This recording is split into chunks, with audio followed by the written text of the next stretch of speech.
Assalamu alaikum. Welcome back. We will continue reading the book al-Ajwoba, al-Jaliya, or the clear answers or responses to the Hanbali Rulings.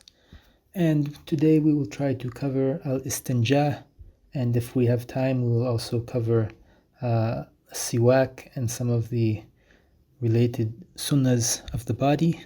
So let us begin. بسم الله الرحمن الرحيم الحمد لله رب العالمين وصلى الله وسلم على سيدنا محمد وعلى آله وصحبه أجمعين سبحانك لا علم لنا إلا ما علمتنا إنك أنت العليم الحكيم اللهم أنفعنا بما علمتنا وعلمنا بما ينفعنا وزدنا علما ويقينا وفهما يا رب العالمين. قال المؤلف rahimahullah نفى الله به وبعلومه وعلوم مشايخنا في الدارين آمين. Before we start, I just want to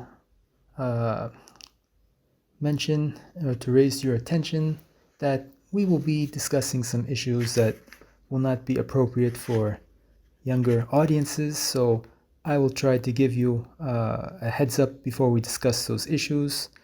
But that said, everything will be discussed in a dignified manner, so in case children are listening, I leave it up to the parents to decide what is appropriate and not appropriate. But as I said, generally some of these issues will not be appropriate for younger children. So we will start with the section on the rulings and etiquettes of al-Instinja.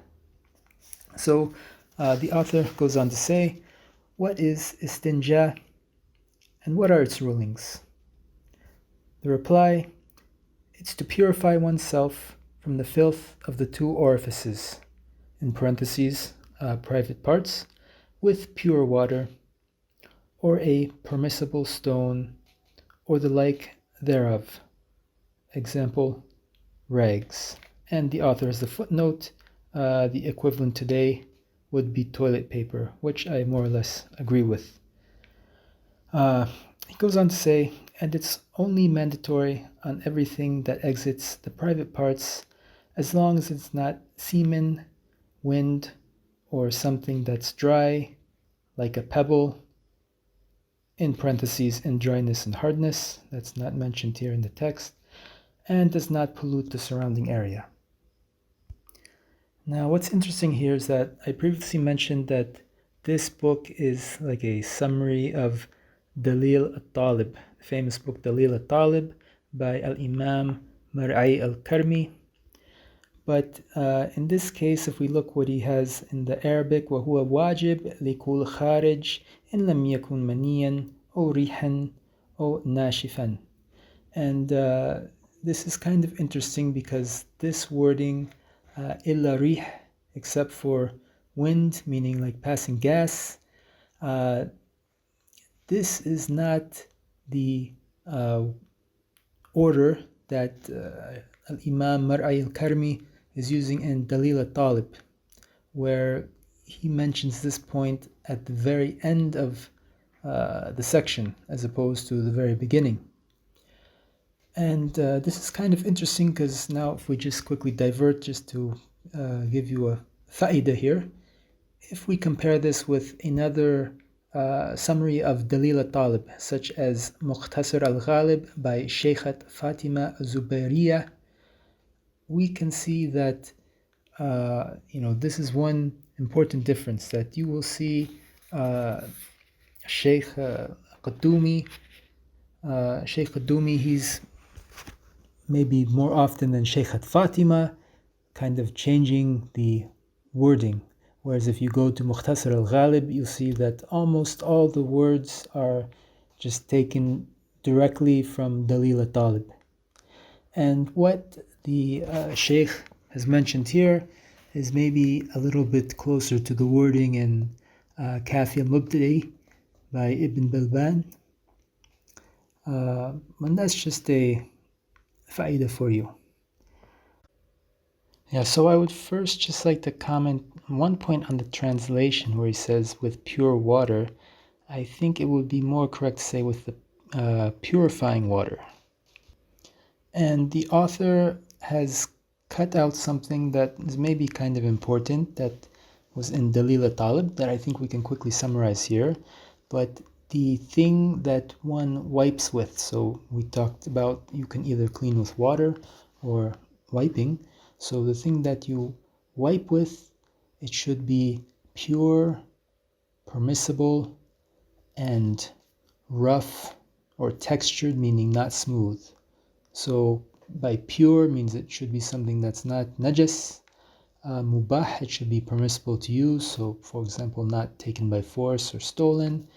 And as we said, rough or textured, it shouldn't be something smooth like glass. And my comment on what the author or the translator mentioned about today's equivalent would be toilet paper as far as something like a rag. I think that's kind of true, but there are some kinds of toilet paper that are very smooth, and depending on how smooth it is, it might not exactly meet the conditions of what we require for this item. So please try to remember those three conditions of the quality of the thing that you wipe with. It should be pure, permissible, and rough or textured. Likewise, I don't think that the author, Sheikh al-Qaddoomi, mentions it here, but when one is wiping, it must be done a minimum of 3 times, with each wipe wiping the general area that needs to be wiped, not like partially, and it should be done in odd numbers. If we go back to the text, we can go to the next point, to the next question. What is the prerequisite of a sound istinja? And the reply, the prerequisite is cleanliness with water until the area returns to its original state as it was before it became filthy. And if it's with a stone, or something we can say like the stone, there does not remain any filth except that which can only be removed with water. Wiping with stones has the following conditions. First, that it should be done 3 times in the area that requires purity. So I think maybe I mentioned about the 3 times, but as we said, each time should cover the whole area that needs to be cleaned, and then that the whatever is excreted or comes out does not exceed beyond the normal area of filth it usually touches. So if you're going to the bathroom and whatever's exiting goes beyond the normal area, like it falls on your leg or something like that, the 3 wipings would not be sufficient to clean it. You would have to clean it as you would any najis, which we will cover in a later lesson, inshallah. And then the author says, the best way to do istinja is to use a stone first and then to use water. And this is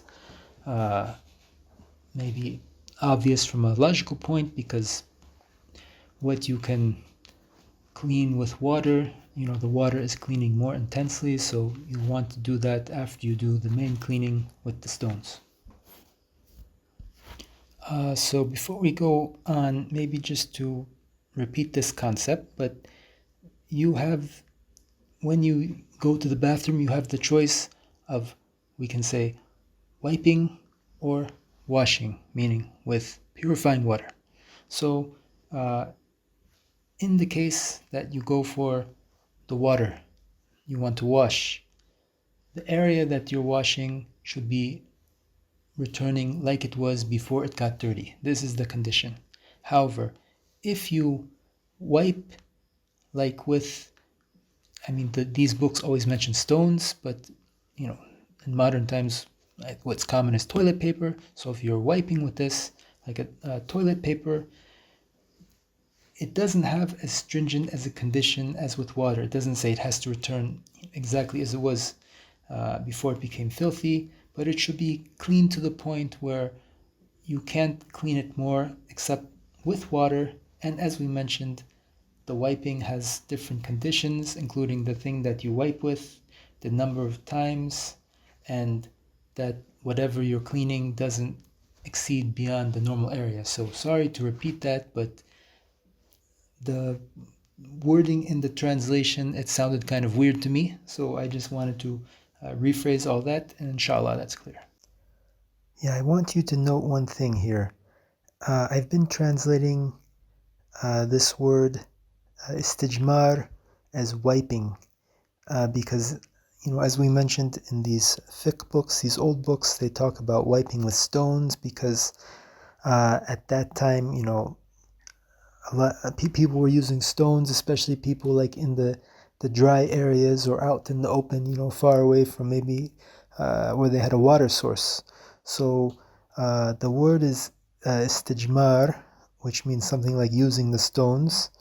But I've been saying it as wiping just to facilitate our modern understanding. So please take note of that, especially if you're going to refer back to the Arabic books.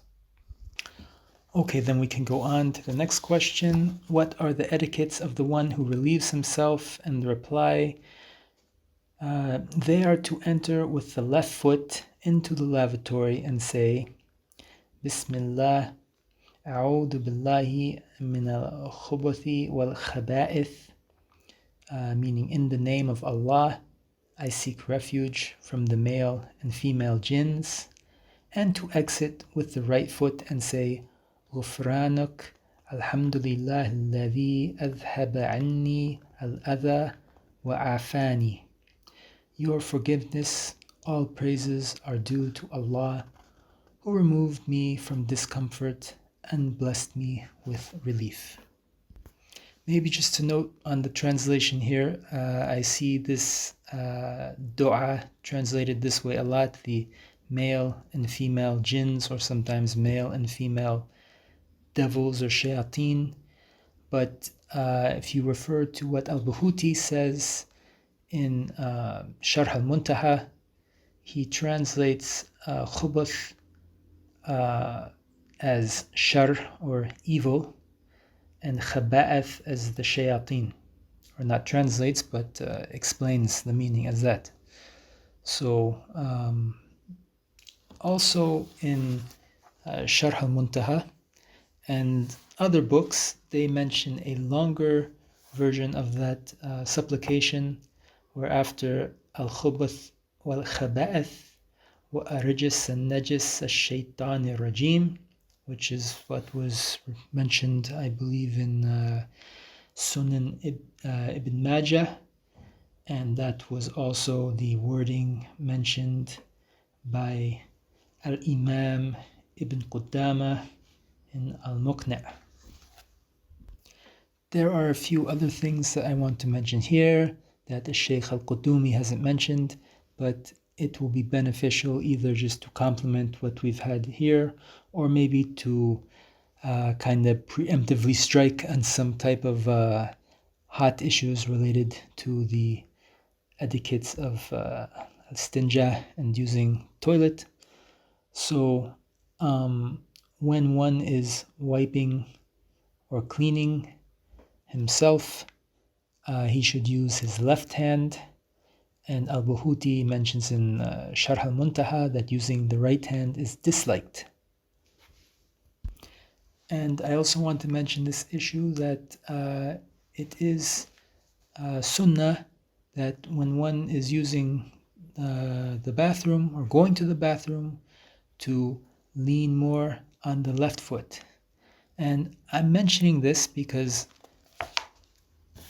as you all know, unfortunately our madhab has been infiltrated by many people who they've attached themselves to the madhab, and it's almost as if they're sabotaging the madhab from inside, but they're not, I'm sorry to say, real Hanbali.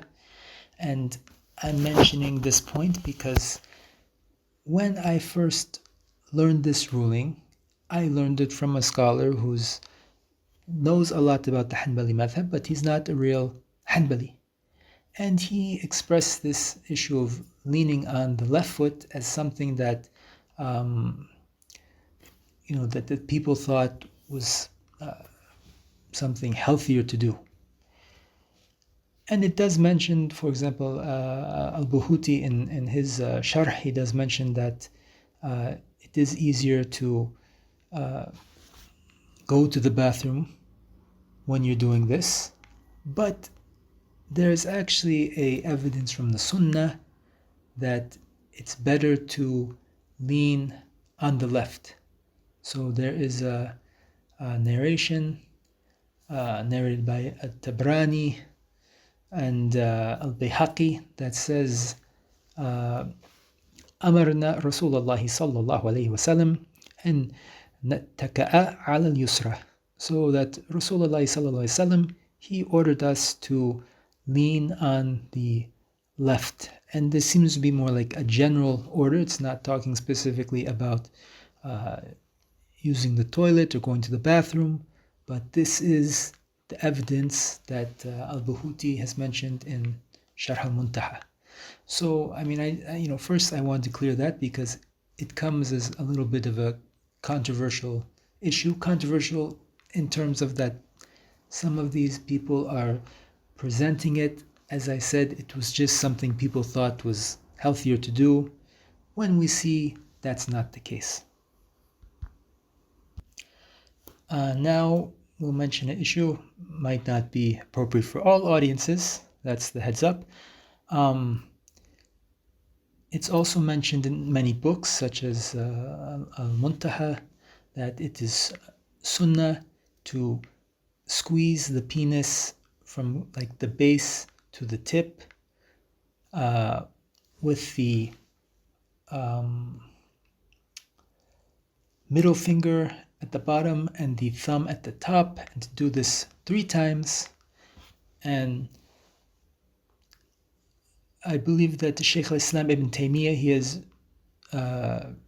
rejected this opinion for different reasons, but among the reasons that he's mentioned is that as opposed to helping to clean oneself or prevent dripping from the penis after urinating, it could actually increase it.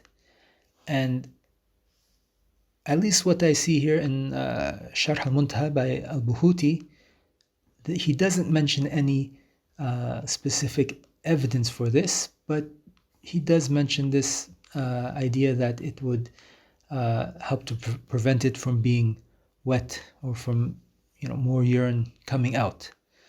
So this is also kind of a hot topic in the fiqh, and I did want to point out that it is according to the mu'tamid position, something that's sunnah to do.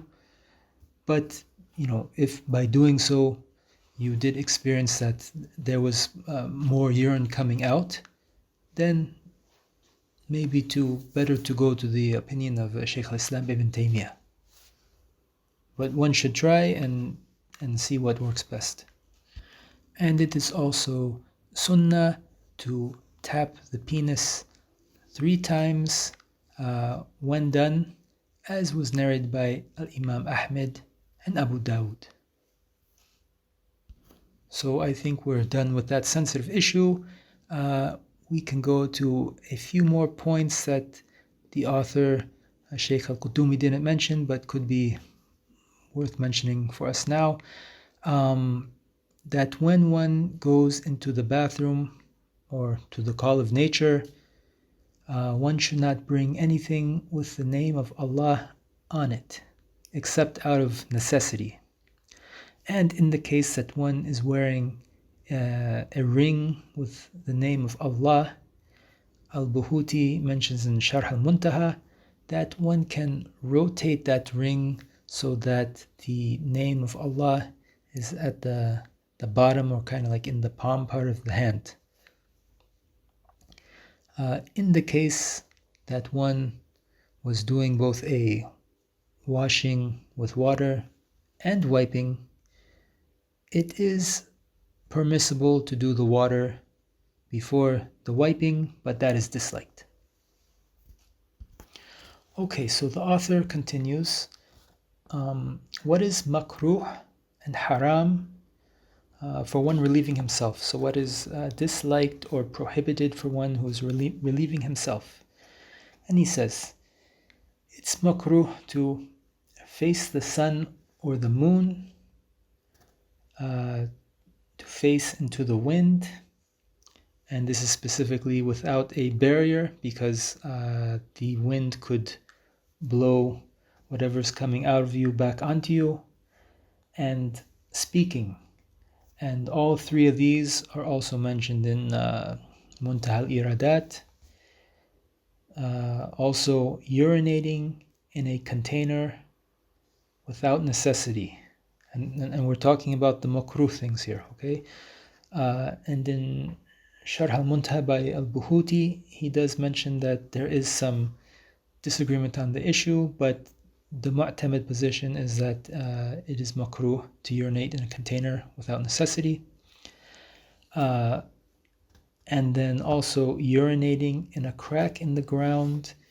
The translator has put this footnote, there could be animals, insects, or snakes. Personally, I haven't seen this. Allah knows best. Maybe it is in this explanation is in a book.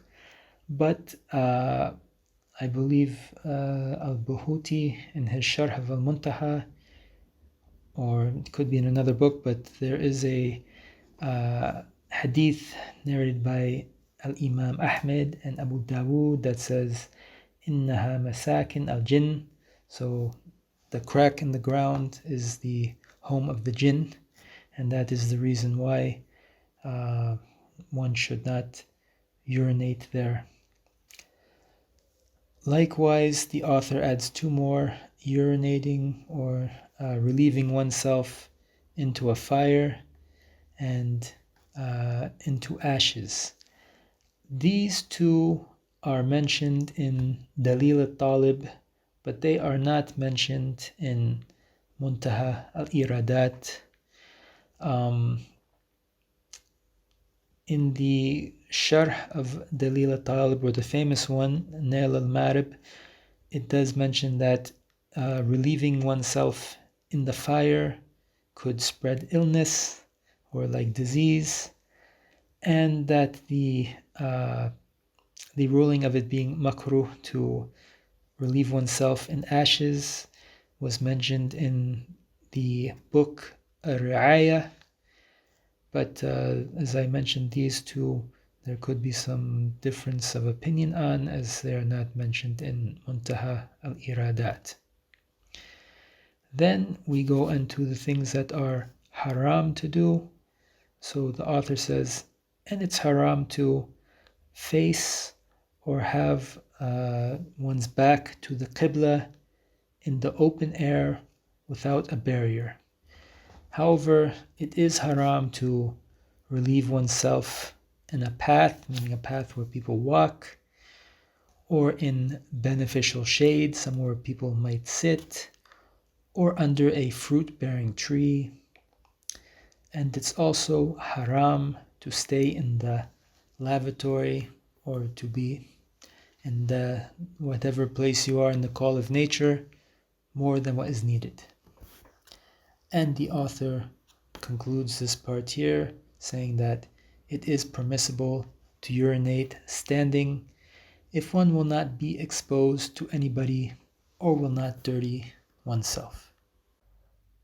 There's a good faida here, because what this book has done is it has basically combined two chapters into one chapter. So if you go to Dalil al-Talib and the other longer fiqh books, there's usually a section that talks more about the qada al-haja, or like going to the bathroom, the urinating or defecating. And why do I say this? Because the author has combined the two to simplify it, but when you go to the bigger fiqh books, you might notice there are some minute differences in some of the rulings. Like, for example, what is the ruling of facing the Qibla while doing the istinja or istijmar versus actually urinating or defecating. So please take note that now what the author is mentioning here, or like these rulings, are related specifically to the act of urinating or defecating, or as they say in Arabic, qada al-haja. So as I said, this is a good fa'idah, so please take note of that, and it's going to help you when you get to the more advanced books. So let's go on to the next section, because I think it will be short enough that we can finish it within a reasonable time here. So the next section is the rulings of Siwak, and Siwak is like the stick that is used to clean the teeth. So the author goes on to say, what is the ruling of Siwak, in parentheses using a toothstick, and when is it emphasized, and what are its benefits? And he replies, Siwak is a sunnah at all times, however, it's makruh or disliked for the fasting person after the zenith. And then he says, it's emphasized at the time of wudu, before salat or prayer, before reading Quran, after waking from sleep, after changing the mouth odor, meaning becoming worse, before entering the masjid, before entering the home, after a prolonged silence, at the yellowing of the teeth, and after having an empty stomach. And he says its benefits are many, such as it helps with digestion of food, it strengthens the gums, and the greatest is that it will aid in remembering the shahada at the time of death. So the first two benefits, helping with digestion and strengthening the gums, I'm not sure that these are based on specific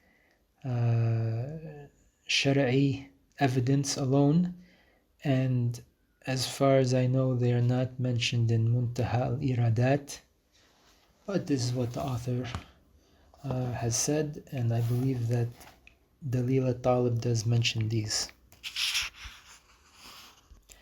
And a few more points that the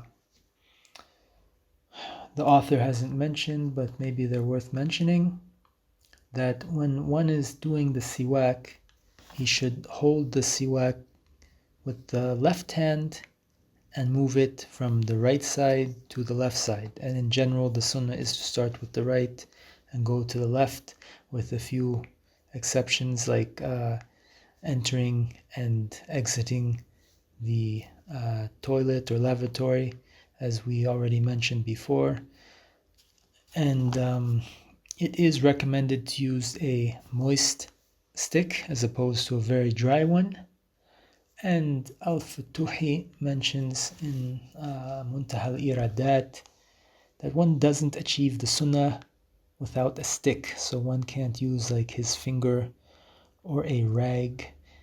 I forget the ruling of the toothbrush. I believe that it is something like a siwak. If someone remembers the ruling, please mention in the comments. So then the author goes on for the next question. What are the sunnah actions of cleanliness and personal grooming? And he says, it's sunnah to shave the pubic region, pluck the armpit hairs, and notice this is a plucking, not a shaving. The plucking is the sunnah. To clip the nails, meaning the finger and toenails. Utilize a mirror, that means looking at oneself in the mirror. Using ithmid, in parentheses, antimony every night. I really don't know the English words, but kohl. This is using it on the eyes, and it should be done 3 times. To trim the mustache, very short, and to lengthen the beard. And then he goes on to conclude, it's haram to shave the beard, but it's permissible, in parentheses, but not ideal, to trim that which exceeds a fist length. And this was mentioned by Al-Imam Ahmed. And maybe one other thing to mention here is that it is also a sunnah to wear perfume, but only men should be wearing it out in public in a way where it is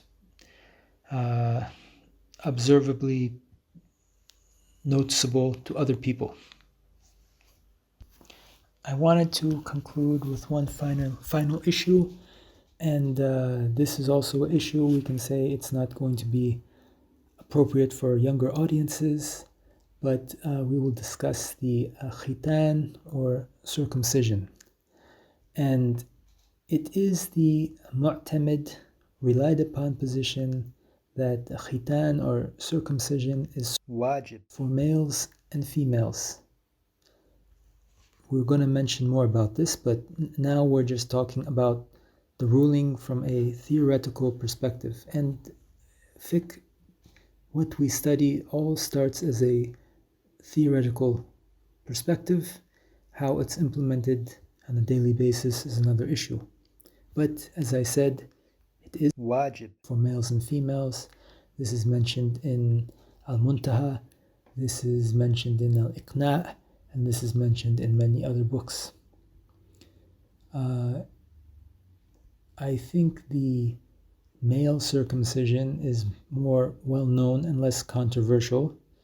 So what we can quickly say about the female circumcision is that it is something that has to be done according to the sunnah, and I'm not going to get into all that detail, but I want to contrast this with other practices that might be called circumcision, but they are not according to this Shari'i definition of what it should be. And I know it is a hot issue, but in fact, this is a very common procedure that many women get called labiaplasty. I mean, this also has different manifestations, but we shouldn't think of it as something that is, completely separate from like Western culture, because in fact this happens a lot in Western culture, but in a different context and for different reasons. So it looks like it's something different when it not always is. And it's also very important to mention that all the fiqh books say that if there is a fear for one's safety by doing the procedure, then the obligation to do it is excused. And just to clarify that me or the channel, we're not alone endorsing this. We're only talking about the Sharia ruling here. And likewise, you shouldn't go against your local laws, wherever you are. The only other thing I wanted to add is that I recently heard that, well, you see, in the madhab there are two positions. If we talk about the khitan or circumcision of the female, the mu'tamad, as we said, is that it is wajib, just for male and female, it's wajib. But there is another opinion that it is makruh. And please pay attention, makruh, not haram. But I recently heard a scholar say that this second position is like weak or extremely weak, and maybe couldn't even be a position. And I am a faqir, but from what I've read about the issue and the limited reading that I do on the issue, or that I've done on the issue, I don't really agree with that. So, for example, in the book Rawd al-Nadi, which is Ba'ali's explanation of Kafi al-Mubtadi by Ibn Balban, he mentions that